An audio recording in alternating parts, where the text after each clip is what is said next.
Hi, this is Mark Roemke with Ninja Training TV. We just came from Noguchi's seminar and it was incredible. I'd love to go over some sword stuff that was done there at the seminar that I really enjoyed.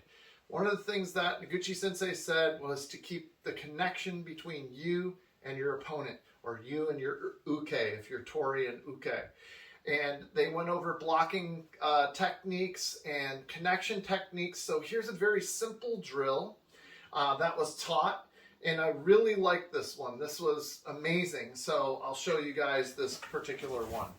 You're going to see it in an altered variation because the room that we're in right now has a very short ceiling. But normally the person is going to be in Daijodan and do a cut coming through all the way to the head. We're going to try to stay low in here so that you guys can get the concept.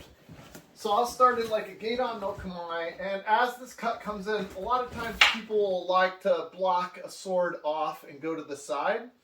This leaves me pretty vulnerable here because he can come back through with the cut very easily and I will be done. So one of the concepts that was talked about was to do this block with the blade, and as I block to the side, I keep the blade pointed at him because my second strike is going to be a thrust. Not just with my hands, but with my body. So I'm in Gedan no Kamae. I can catch this with the blade part, and I can also come around and cut in different ways. That was one of the concepts that was shown. There were so many, but this next one was a mind blower. Catching with the cutting edge of the blade, because the cutting edge of the blade is the hardest part of the sword. Woo! Okay, that's going to cause some rifts throughout the martial arts world. We'll see how that one works for you.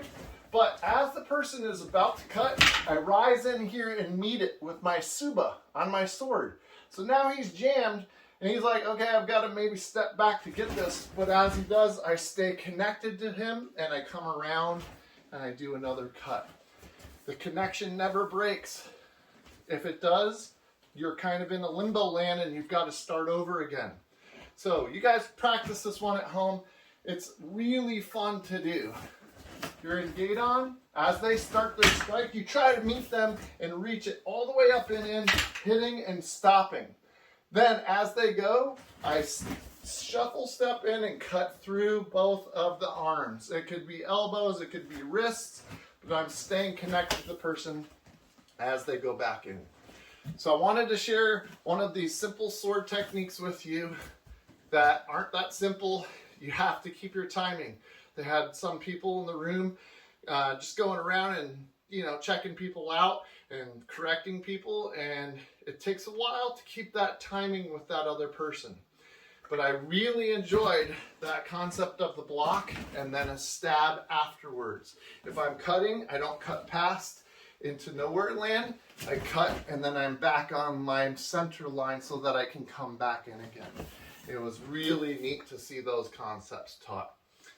So if you like these and you want to check out more sword basics, go to ninjatrainingtv.com. We have a sword series there that teaches you stances and holds, and even has some waza that you can go through, and that will get you started in the study of the sword. I hope you guys enjoyed this. I know I did. It's been really fun to come back and just to be thinking about watching the new Grandmaster of Kotoru move.